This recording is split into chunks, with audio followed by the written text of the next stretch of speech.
Okay, so I'm back.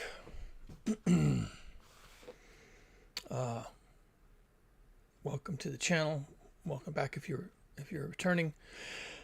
Uh, let's see. What do I want to do? I need to do this short format today, so we'll see how much I can keep to that promise.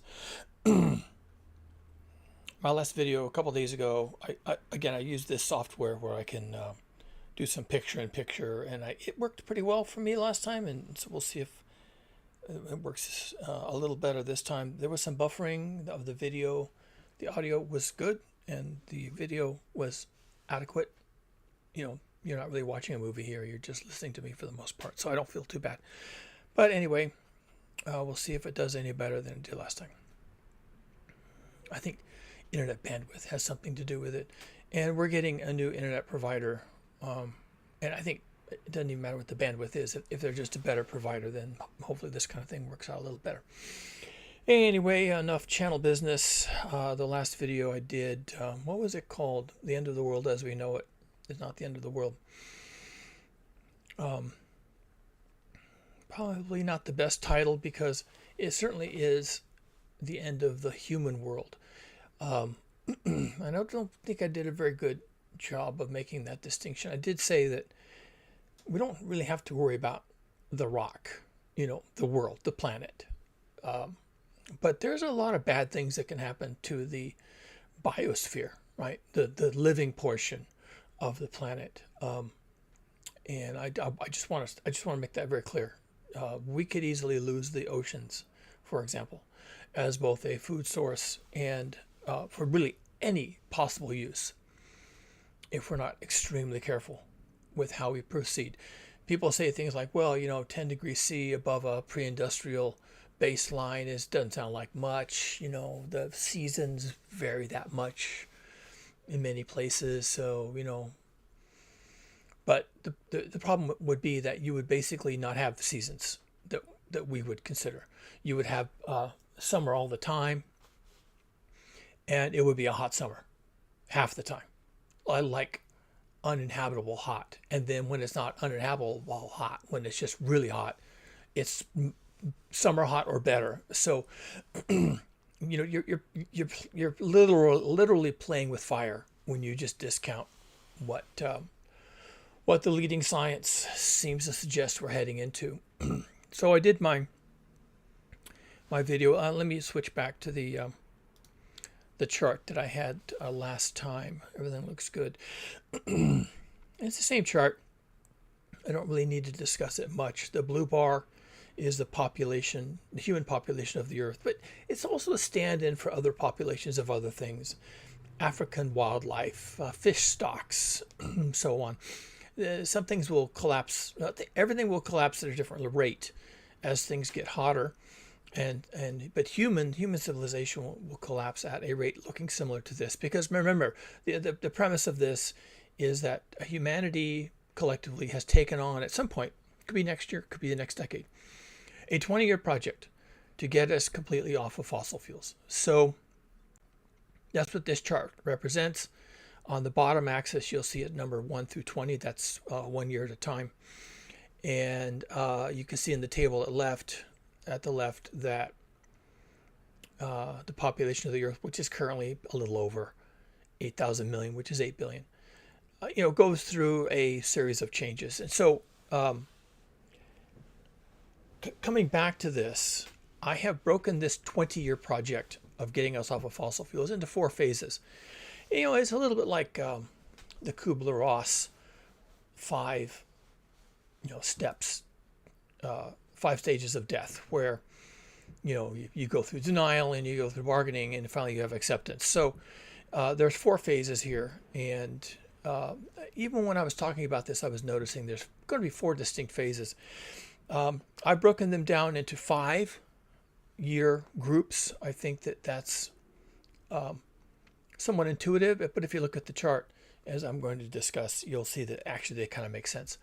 So the first half of this, I've broken these down, the first 2 segments of 5, into an implementation phase, where we kind of grapple with how we're going to go about the project. It's a project. It's a project by humanity for a goal of getting us off of fossil fuels completely. Not net zero, actual zero.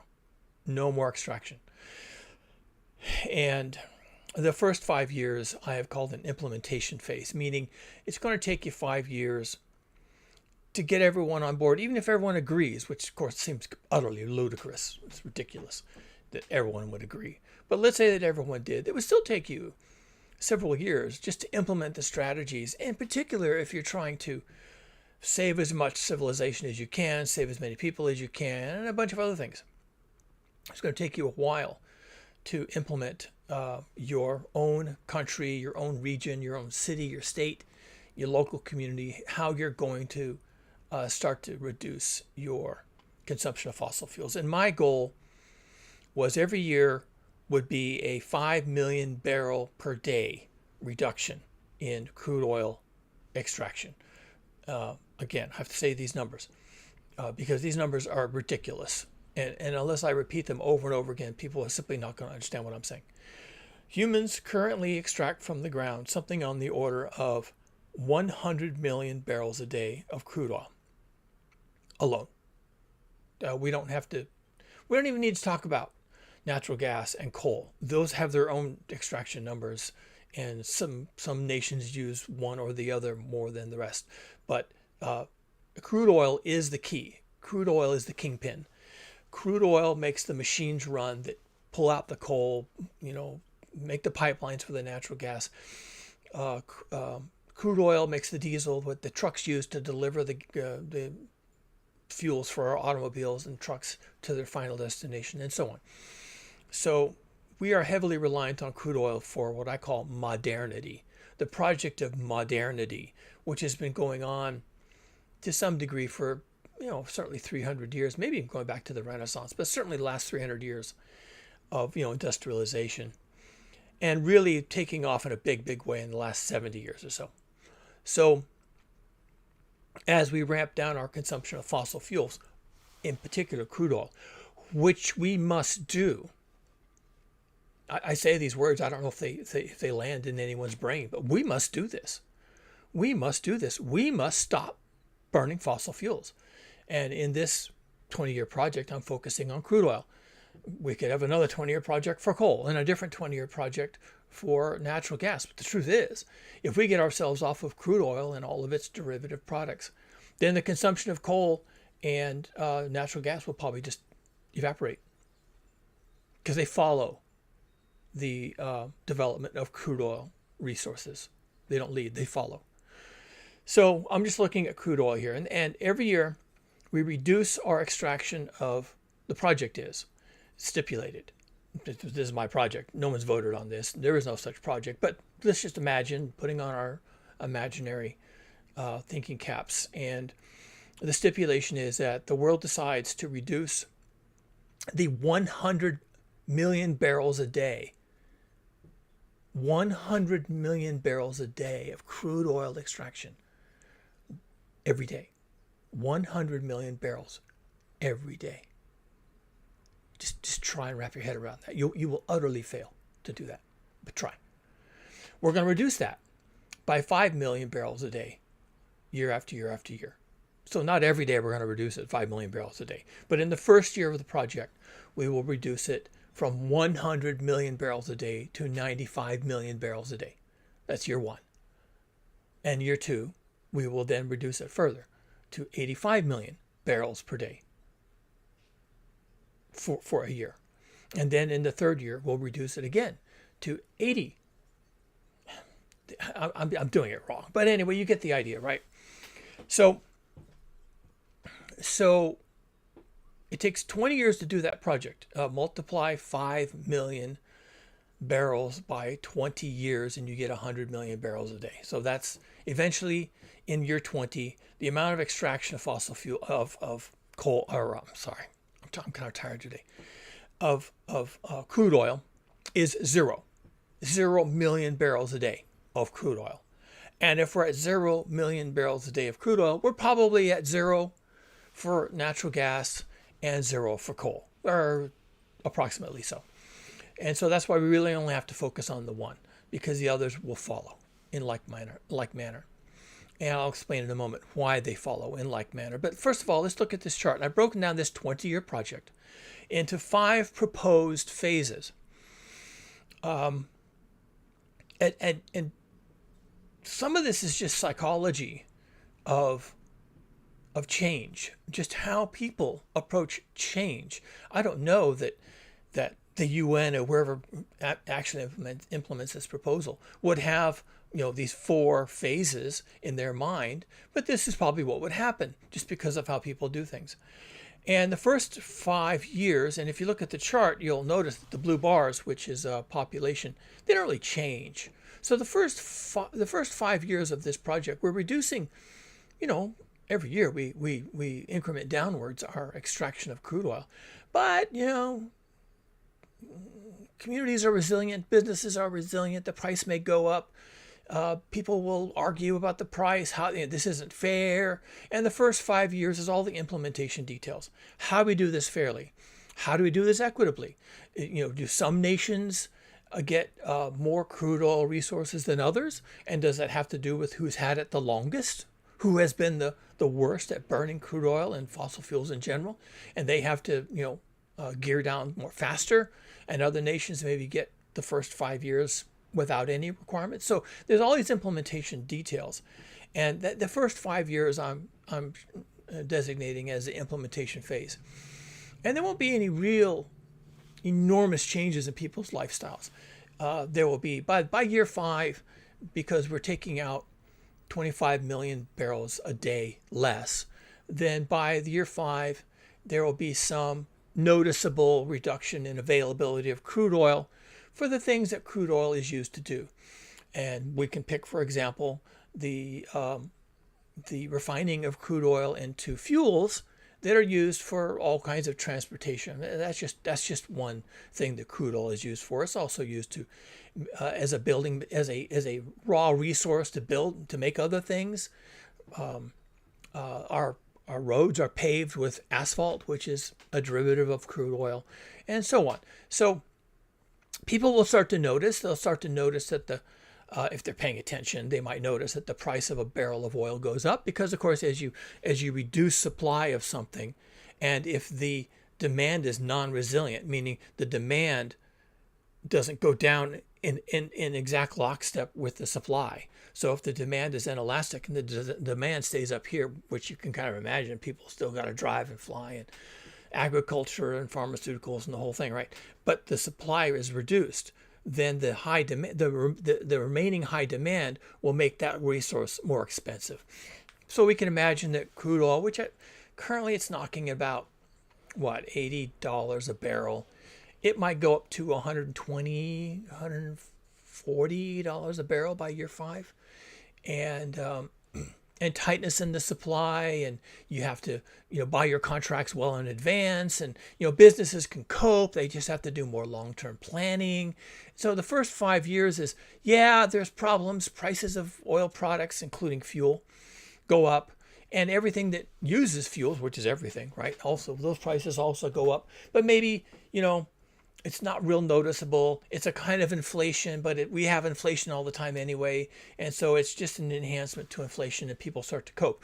But we can kind of assume that by the 5th year of this first phase, when things have finally been implemented and people are finally noticing that changes are being made, that the media has picked it up and the media is saying, wow, there's big reductions right now in fossil fuel export. And the price of a barrel of oil is going up. And people will finally, by year 5 of this 20-year project, by year 5, they'll be saying, oh, I guess something is happening. I guess they're serious about that. And there probably would be political repercussions, right? That they'll start voting for candidates who say that, oh, we're not going to do this now. We see what this is all about. We thought there wouldn't be any, incremental problems, but now we're seeing that, it's making a big difference in how we live our lives. Of course, not as big a difference as when there's nothing, but people will notice in the first 5 years, they will notice that yes, these plans are rolling out. Yes, sometimes there's a line at the service station. Yeah, the price of gasoline is definitely going up. Why is it going up? Well, there's this 20-year phase down of fossil fuels. So we got to start somewhere. And look, the price at the pump is there as a signal that you need to stop driving as much. You need to rely less on driving and your fuel of choice, diesel or gasoline. It's going to get expensive. Of course, no one's saying at this point during implementation that it's going to become unavailable. They're not saying that because that would frighten the horses. But they're going to say things like, wow, maybe we don't want this, but we have to do this, okay? So this would be the point. Sometime in the first 5 years, I would expect to see some blowback. People complaining to politicians and the politicians complaining to the bureaucrats about, and remind me once again why we're doing this and how long is this going to go on and when is it good enough not to continue, and can we ever go back up to what we were doing before? Can we ever go back to 100 million barrels a day of consumption? And they're going to start pushing back. And so the implementation phase is when people will start to notice that, oh yeah, this is serious. I didn't think it would happen, and now it's happening. And then in the second phase, which I've called the discovery phase, it's sort of an extension of the implementation phase. But during the discovery phase, people are going to discover suddenly, maybe to their utter horror, or maybe just throwing them deeper into the denial swimming pool, right? That they'll discover how dependent they really are on fossil fuels. And if you want to propose in the abstract that we're going to stop burning fossil fuels, and people are like, yeah, well, whatever, let me know when you're going to do that. They're going to discover that, wow, not only are they doing this, here we are in year 6 of this 20-year project, but it's really starting to interfere with my lifestyle. In fact, by the time you get to year 6, you've committed. Do they do any of this? I don't know, but the commitment is you will, in year 6, you will reduce our extraction of crude oil from the planet, from the soil and the whatever else, down to 70 million barrels a day. That's a pretty significant reduction. And the reduction in economic growth that comes with that, the reduction in purchasing power for consumers, the loss of jobs, right? Businesses that traditionally rely on cheap fossil fuels to make their business model work will suddenly find themselves not able to stay in business and they'll go bankrupt or whatever. Delivery of goods to your home may not be feasible if they have to slap on a 30% surcharge because the price of diesel has gone up significantly, and all of a sudden all of your products delivered to your home have this enormous surcharge that almost doubles the price of the product that you purchased. So where does that leave Amazon Prime? Where does that leave just-in-time deliveries? And where does that leave even food delivered to your home? There's a lot of things that we just kind of enjoy today that will suddenly become kind of out of reach for a lot of people, maybe even most people. And of course, if it's out of reach for enough people, then it collapses.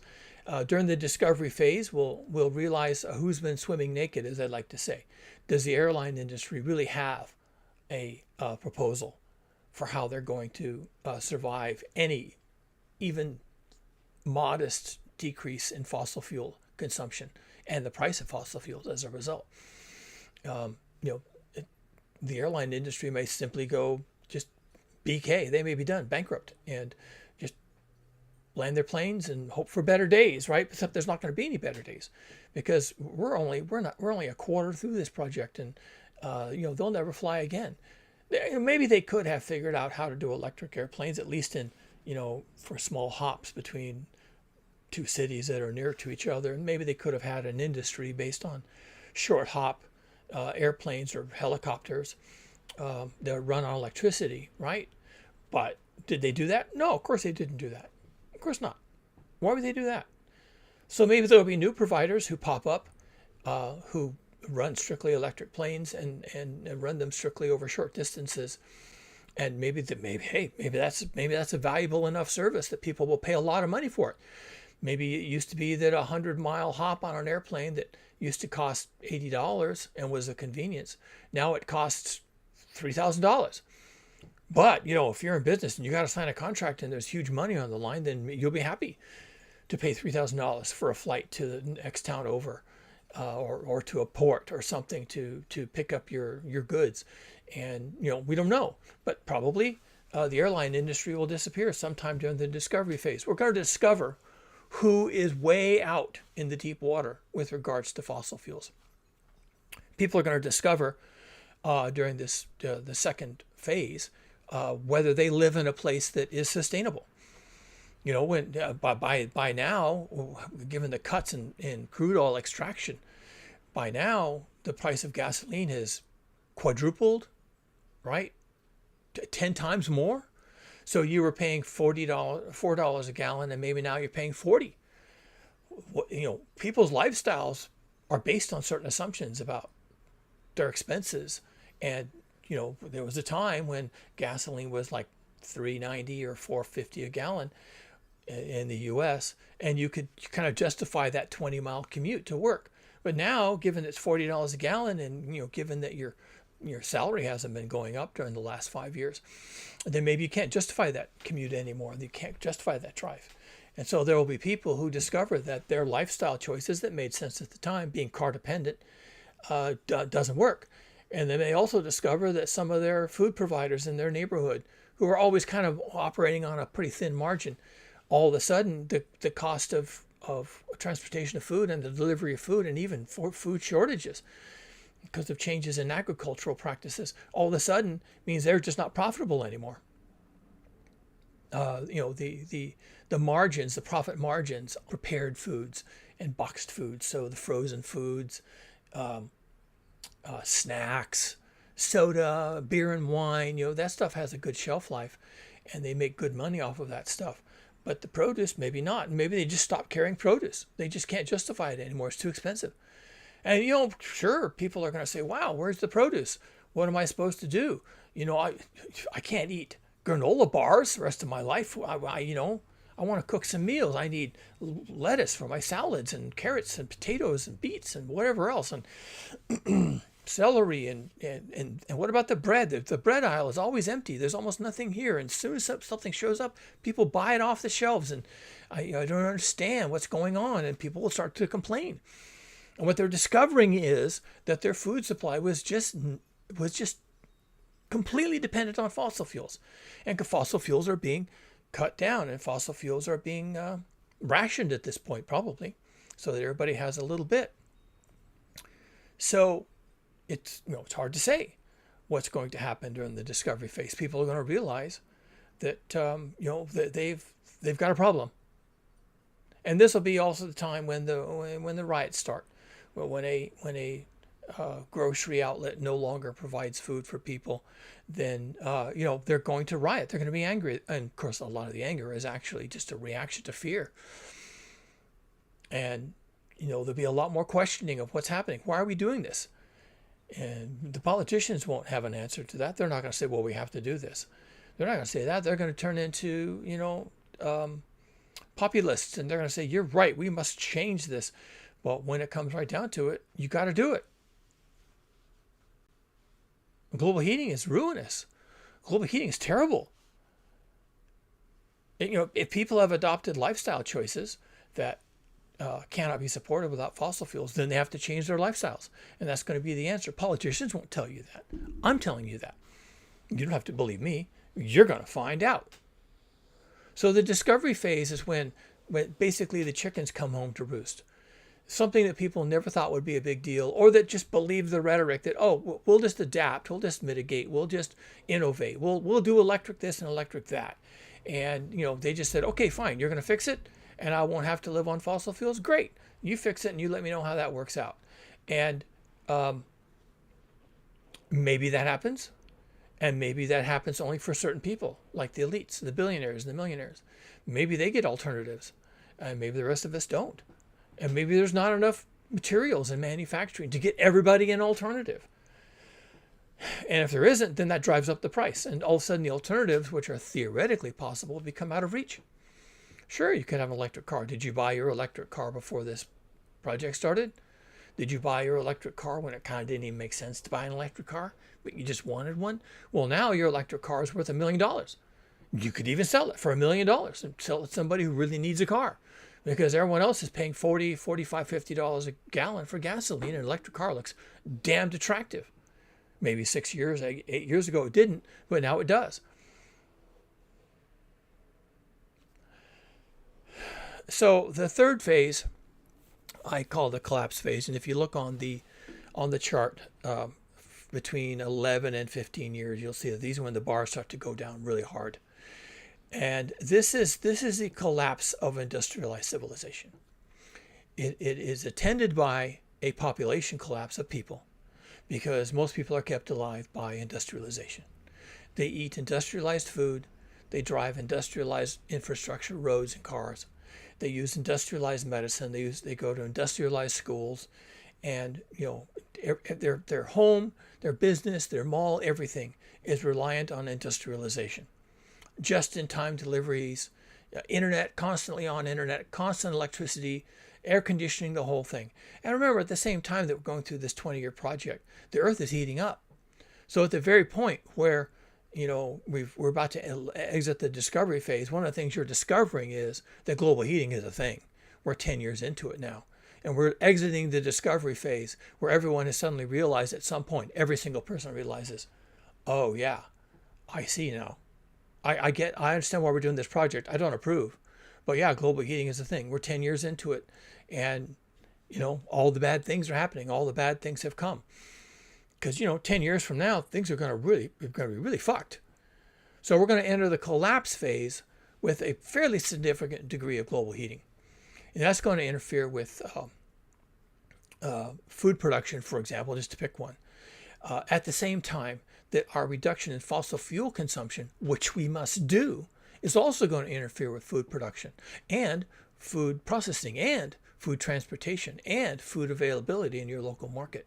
So all of these things are now conspiring. They're all happening at the same time. Global heating is making your arable land less productive and maybe not productive at all.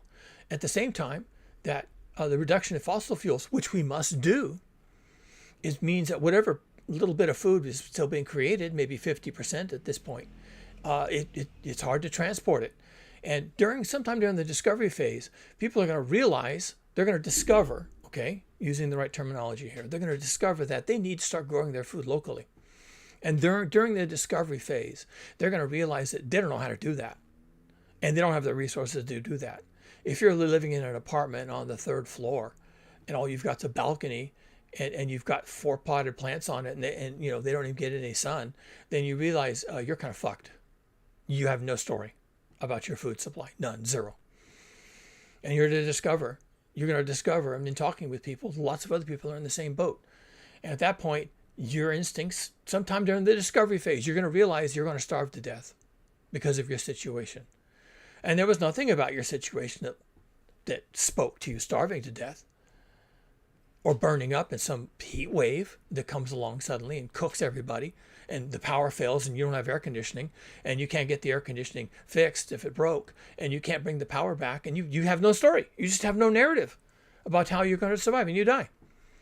People will be dying and the population of the earth will start to drop. And of course, people, living in some countries will have a far worse story about survival than people living in wealthy nations. And we know how that breaks down, right? We know how that breaks down. That's just how it is. Can't change that. No one's going to change that. Can't change that. There's just no bandwidth for changing it. Changing how this falls out would itself have been a generational project that we should have started in the 60s to make this fair and equitable and survivable. And that kind of a generational project would have had to happen 2 generations ago, and it didn't. We didn't do it. So we just went into this unprepared, by necessity, unprepared. And but we don't have any choice in whether we do this or not. We have to do this. A 20-year project to wean us off of fossil fuels. And so during the collapse phase, we realize that some parts of the planet are better positioned to survive with a reduction in fossil fuel availability than other parts. And we realize what those places are and who those people are. And during the collapse phase, that's when the refugee crises are going to start. There will be some of that during the discovery phase, as people realize that they're in the wrong place, that their life is finished if they can't get out of here. And probably a lot of wealthy refugees will start showing up in wealthy countries like the US and the UK and wealthy nations of Europe. And they'll just be the spear point of the refugee crisis. But during the collapse phase, pretty much everybody on the planet will find themselves in the wrong place. There will be very few places left that are clearly in the right place. Those will be the winners of the lottery. They all won the lottery, and almost nobody wins the lottery, and the odds are just the same. Are you going to be in the right place? Well, if you are, then you won. Then you won the global survival lottery, and good for you. Everybody else will now want to be where you are. Oh, and by the way, if that means they have to kick you out, they will. And the first round of refugees who shows up in, the viable places, the lucky places, they're going to bring suitcases full of money. And do you think that they're not going to be working with the local police and working with the local military and working with the local politicians? And do you think those politicians in an era of crisis and mismanagement and bribery and corruption, do you think they're not going to take the money? Well, at that point, then, if you have a nice house in some particular town near the coast that gets cool breezes and has agriculture nearby, and you are not yourself a billionaire, then someone comes along and says, oh yeah, there's this obscure new rule that says you can't live here. And now we have to take your home and you have to go live or die or whatever, we don't care, somewhere else. And so, yeah, during the collapse phase, all the rules are off. All the rules are off the books. People with money are going to be able to buy whatever rules they want. Literally, get rules written to suit them. And there'll be rules written for particular people with money who are trying to find a particular spot, say the US, or where I live, the west coast of the US, who get rules written just for them because they throw around millions of dollars to get a rule written. And pretty soon they come knocking on your door saying, well, there's a new rule at City Hall that says you can't live here. And then you're out. And if you resist, you get shot and you're killed because, you're not the one writing the rules anymore. And if that sounds bizarre, impossible, well, you've been warned. During the collapse phase, everybody becomes a refugee. Even the people who thought they were in the lucky spot and had won the lottery become a refugee. Because unless you're also a billionaire and can fight billionaires with your billions of dollars, then they're going to just take what you have. They're just going to take it. So the collapse phase is chaotic. There is no democracy anywhere. There's no rule of law. There's just graft and corruption. And people are doing nasty, ugly, sinful things for money. When in reality, money is not going to be worth anything. They're just chimps. They're just doing what they know how to do, and they want the banana. And the banana looks to them like a suitcase full of cash. And so they'll take the suitcase full of cash, they'll do the evil thing, and then 2 months later, the evil thing is done to them, and the suitcase of cash goes back to somebody else. And it's just the suitcase of cash will change hands hundreds of times, trying to find who in the system will take a suitcase of cash to do evil things. And when you find that person, you give them the suitcase, and they look at the cash and they'll say, "What evil do you need done?" And then they go do the evil. And then you have to kill them because they've done evil things. You take the suitcase of cash and you give it to the next person who's willing to do evil for you. And it's just a token of who's corrupt and who's evil. That's all it is. And these tokens will change hands hundreds of times during the collapse phase. As rich, wealthy people, billionaires, use money, which is going to be meaningless shortly. You can't eat it. They use money to literally worm their way into a survival story.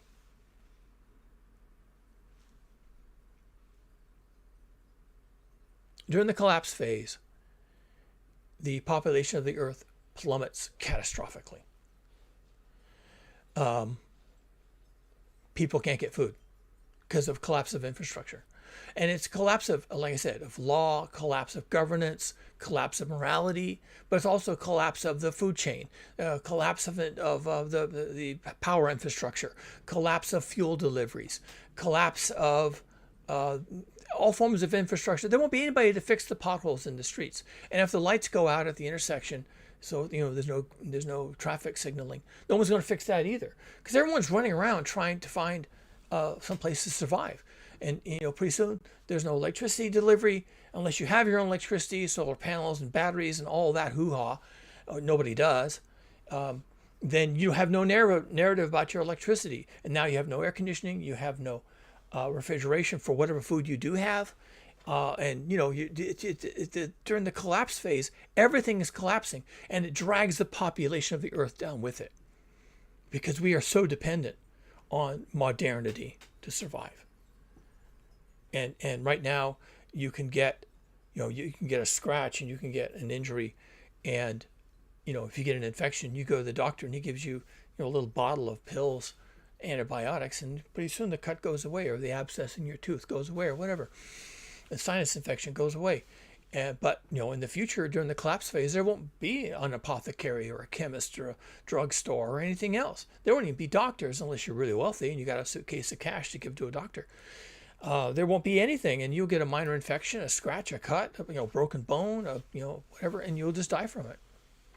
It'll just kill you. Maybe it'll take a year, maybe it'll take 6 months, but it doesn't matter. There's no treatment, so you die. And the population of Earth will just start to collapse. Are you diabetic? Well, you can't have insulin, you die. Do you have some other heart condition or something? You have a pacemaker and you have a heart medication, you take all these medications. Okay, well, too bad. You're dead. Do you need regular kidney dialysis for your kidney disease? Sorry, you're dead. Just people who did nothing wrong, but who simply relied on modernity for everything. They just don't have a survival strategy. They don't have a survival story. Disabled people will die. Disabled people can't really get out and tough it out, fight it out for the last of the food and the bottled water. They'll just die. Elders, seniors will die neglected. They'll just die in their apartments. No one will even know. No one will check. No one will check on Granny and Grandpa. They just won't be able to. Won't have the bandwidth. And this is the collapse phase. And a lot happens in the collapse phase. So in my chart here, we go from essentially 7,000 million people, which is still 7 billion people, right? We go from about 7,000 million people, 7 billion people, to about 2 billion people. This is a 5-year period in which we collapse basically by 5 billion people. That's 1 billion people a year in some cases. And you'll see in the column the excess deaths. Early in the period, the phase, it's 700 million a year excess deaths. That's 2 United States of America excess deaths. You wouldn't even get that. 700 million. You wouldn't even expect to get that during a massive nuclear war. 700 million deaths would be kind of over the top. But sometime during that phase, you get 1.3 billion people dying in 1 year. So on average, it's 1 billion people over 5 years. 1 billion people a year die, excess deaths over 5 years. That's what happens during the collapse phase. And those people take knowledge with them. They take skills with them. If their parents, their children die with them. There's just going to be a massive contraction in what people can do, what they're willing to do, and in our future in general. Our future collapses during the third 5-year period of this 20-year project, and we're not done yet. And then the last phase I call the annihilation phase. There is so much death. There is so much infrastructure collapse. Nothing is familiar. This is the zombie apocalypse without the zombies. This is the Third World War without the nuclear weapons. This is just the end of the road. Nothing endures past here. Nothing. And although we start the annihilation phase with about a little over 1 billion people, this planet can't support 1 billion people as it is now. And most of that 1 billion people, rely on modernity to survive. So just that they survived the discovery phase, that 5-year period, and they discovered they survived the collapse phase, maybe because they're billionaires. But at some point, they just can't keep it going. You just can't keep it up. And so during the annihilation phase, it really is the lottery. Did you find yourself in a place that could grow crops? Did you find yourself with people who know how to cooperate with you? Did you find yourself in a safe place where the diseases and the refugees and the military confrontations and the nuclear strikes don't find you? Did you get lucky? Are you far enough away from the ocean that when the oceans die, the hydrogen sulfide gas doesn't poison you? And so on and so forth. Do you have arable land? Do you have fresh water? Can you get at it without technology? Because all that infrastructure collapsed during the collapse phase. And so then there's the annihilation phase. And this is where we find out. This is when we find out if humanity has any story at all about survival. Any story at all. Now, at the end of that period, we are no longer burning fossil fuels of any kind. We couldn't even extract them if we wanted to. Now, there might be a few wealthy individuals, elites, that knew all this was coming and knew in year one that it was coming. And so they had a 20-year project to make sure that they had a functioning oil well, and they had a functioning natural gas pipeline, and they had a refinery for the crude oil to make the fuels they needed, and they had a safe location with walls. And by walls, they may be saying, 80-foot walls that are, 20 feet thick at the base. Okay, those kind of walls. And maybe that's the survivors, the people who got to keep fossil fuels, at least crude oil, and made sure they had that for themselves. And they don't even bother pricing it. I mean, if they had to price it, it's probably $2,000 or $3,000 a barrel. But who cares? They have to have it, and so they don't die. Those people don't die. And in the end, yeah, there's a few. There's probably many scattered villages of just people who pulled together, 100 people here, 200 people there, who got lucky, and they had the necessary things for agriculture, not modern agriculture, but they managed to get some oxen and horses together, and they reinvented the plow, and the land could be tilled, and they had seeds, and they had water nearby, so they could seed the furrows and water the plants and harvest the crops. And yeah, sure, there's probably thousands of villages scattered around the planet where people remembered how to survive without fossil fuels, how to grow their own food. It's village life. I've talked about it a lot on this channel. You're going to have to get to village life. And if we ever start this 20-year project to get ourselves off of fossil fuels, you better figure out your village life in the first 5 years, because that's when you're still going to have access to some of the resources. And during the discovery phase, you're going to discover whether you've done that or not. And if you did, then during the collapse and annihilation phases, maybe you get lucky and you survive and you're in isolation, and everything, all the bombs fly over you and all the refugees flow around you and all the diseases go somewhere else, and and your village does okay. Wherever that is, and whoever they were, and whoever you are. And, a 20-year project, I don't know when it starts. Let's say it starts next year, 20-year project. I could still be alive. I could go from all this, YouTube influencer, streamer. I could go from all this to being that skinny old man who, is growing herbs in his backyard. Could easily in 20 years. I'm 65, that would make me 85. It's unlikely. I think a lot of the old people just die. I think that the people who really survive this are probably younger people who also just get lucky, who still get lucky.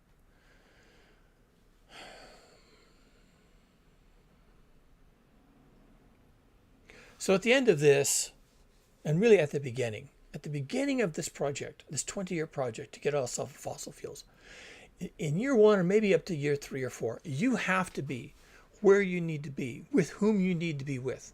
Because very shortly after the start of such a project, the idea of going anywhere and starting something complicated is just going to fall off the table.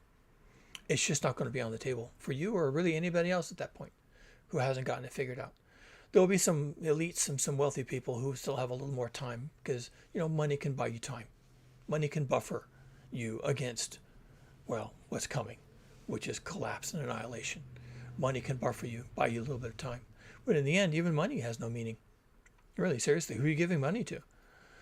You've either got your serfs working the fields for you, and you've got your oxen and your horses, and you've got your plow figured out, or you've got electric vehicles that can do these things for you.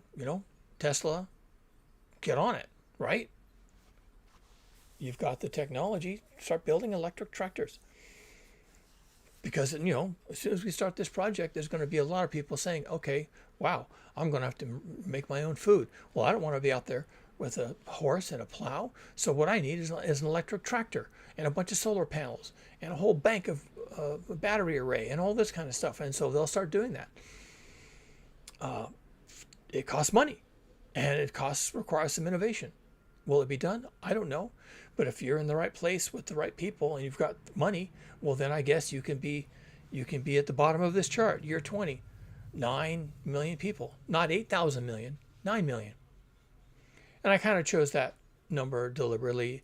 I do believe that this earth can only, given the damage that's been done to this earth, to the natural habitat that we need, without modernity, we need natural habitat. Clean streams, arable land, temperate temperatures, no diseases, no refugees, no armies crisscrossing the planet in mechanized warfare. We need, a fairly hospitable planet, including none of those other things. And we're not going to have it, period. Not for temperature, not for climate, and not for warfare, and not for refugees, and not for diseases. Everything is going to be suboptimal. Everything is going to be on the wrong end of the extreme. Not extremely good. Extremely bad. And probably we can't support double digits of humans on this planet. And 9 is pretty much the biggest single digit. And that represents a die-off over 20 years, mostly over 10 years, but pretty much over 20 years, of 99.99,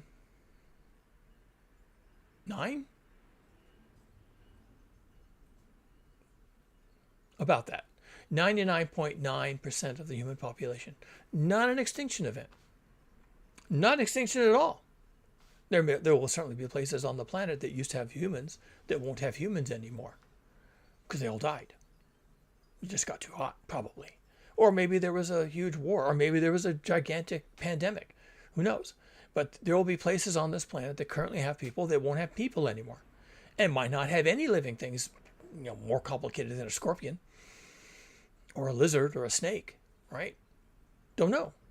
And then there'll be other places on the planet that are still inhabitable, and people can still grow crops, and people can still organize themselves and have rules and have representative government and live in small groups and protect themselves from refugees and marauders and criminals and thieves and form a village. There'll be places that people can still do that, but over most of the planet you won't be able to. And so you end up with 9 million people over the surface of the earth. And some of those 9 million will be people who went into year 1. Remember, this is just year 20 of a 20-year project.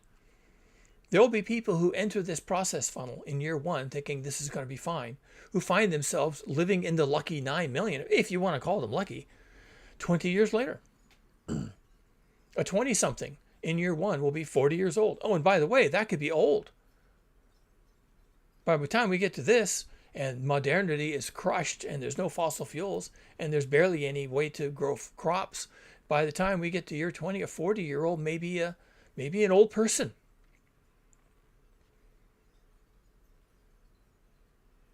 This is incredible. But I have to tell you, there's nothing about this scenario and these 4 phases and my description of these 4 phases. There's nothing completely out there about this. Some people will say it is, and some people will say, oh, well, this is reasonable expectation, but we'll innovate. We'll discover new technologies and new ways of doing things, and we'll remove fossil fuels from our carbon dioxide from the atmosphere, and we'll stop using fossil fuels, and so our 20-year project becomes a non-project because we've solved the problem of CO2 in the atmosphere, and the Earth will cool down, and we'll return to everything we've ever known. We'll have a little hiccup of maybe 10 years or so, but we'll discover new things. During the discovery phase, we'll discover that we know how to do this. We'll discover how to work together, and it'll all come together. And none of this other stuff has to happen. That doesn't be a collapse phase. That doesn't be an annihilation phase. That's just fear mongering. That's just doomerism. We don't have to have that. Oh, really? All right. Make it happen then. You figure it out, because I don't see anybody figuring it out. I don't see anybody, coming along and saying, well, we do need to avoid a collapse. Well, we do need to avoid annihilation. So let's start figuring out how to avoid those. Okay, let's innovate. Let's invent. Let's get serious about this. I don't hear that. You can find pundits who say, yes, someday we will innovate. We'll innovate our way out of this. We'll reduce the CO2 in the atmosphere. We'll save the planet from global heating. We'll cool the planet. I hear it all the time. And every time they start in on their story, I say, how? I'm a scientist. I understand physics. I understand the laws of thermodynamics. Just you can explain it to me. Use big words. Use complicated theorems. I'll listen, and I'll comprehend it. So go ahead, try, convince me. I'm all ears. But I don't hear it. I don't hear anybody saying how they're going to do this, except that someone's going to figure it out.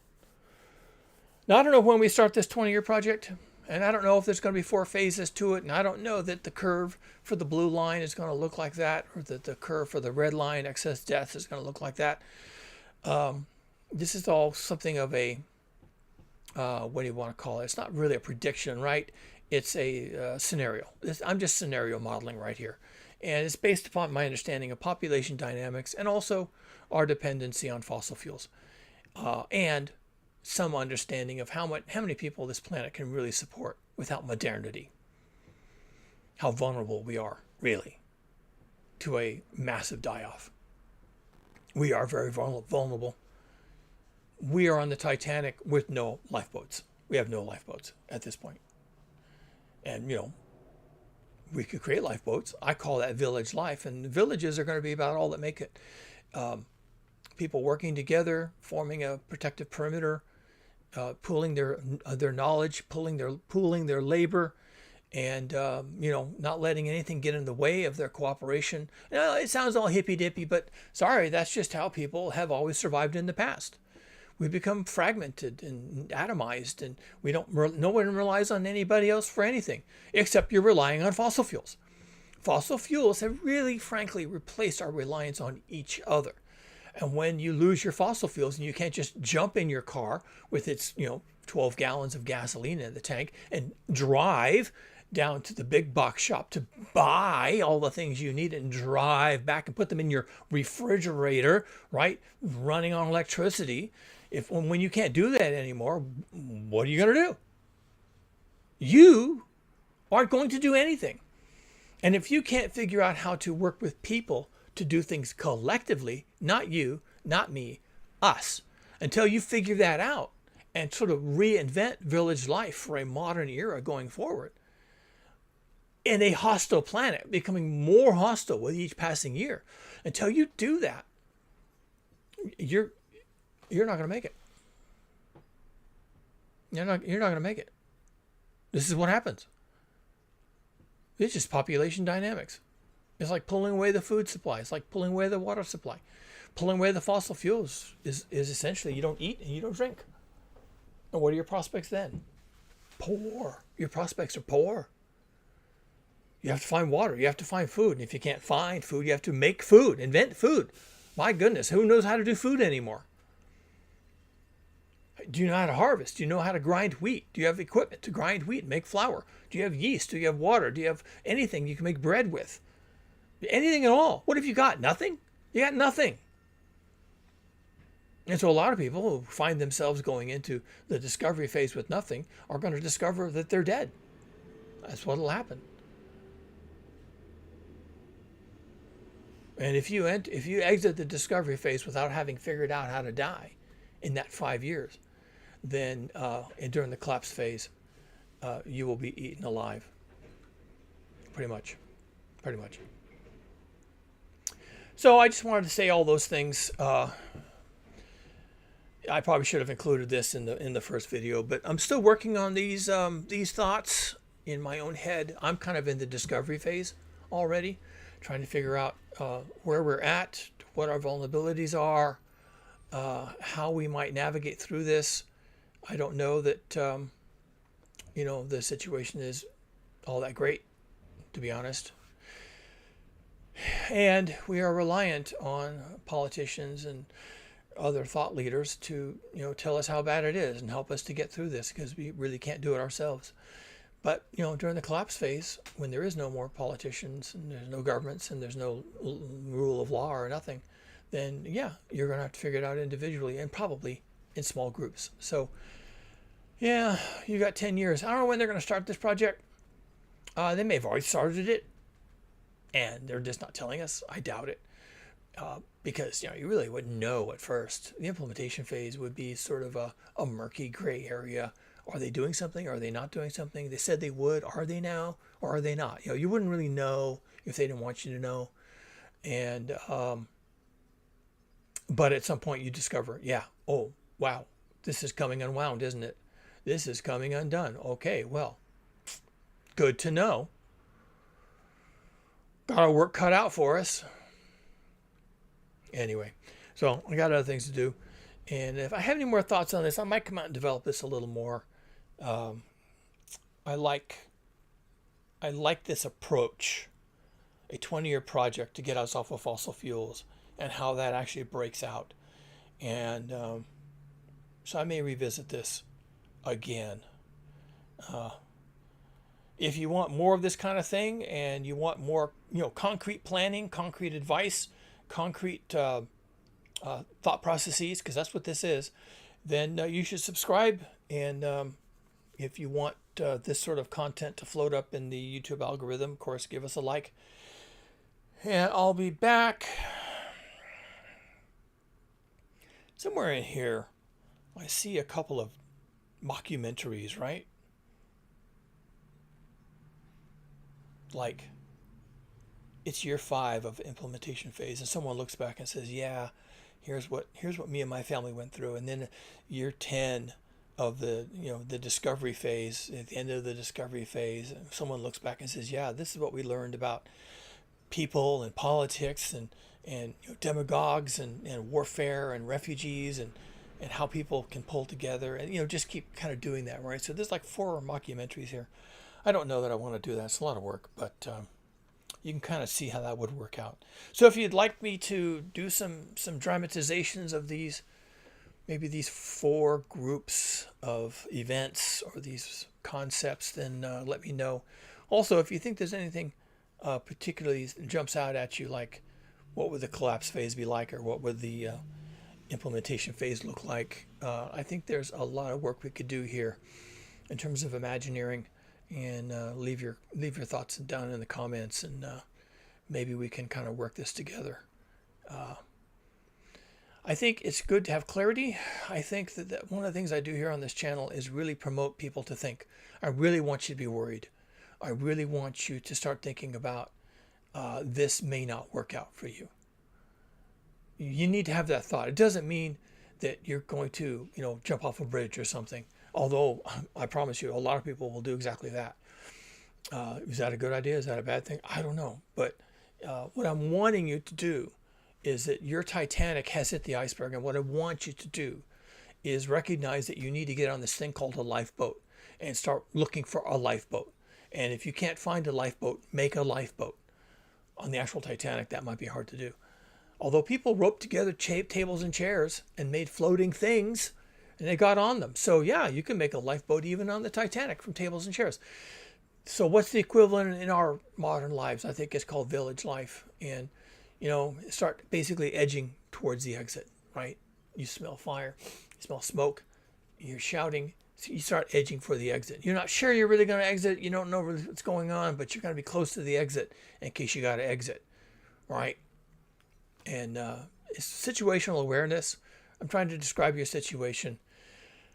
And of course, we should all be looking, at least with a side glance, we should be watching, listening for something like this 20-year project, because they're going to have to do this.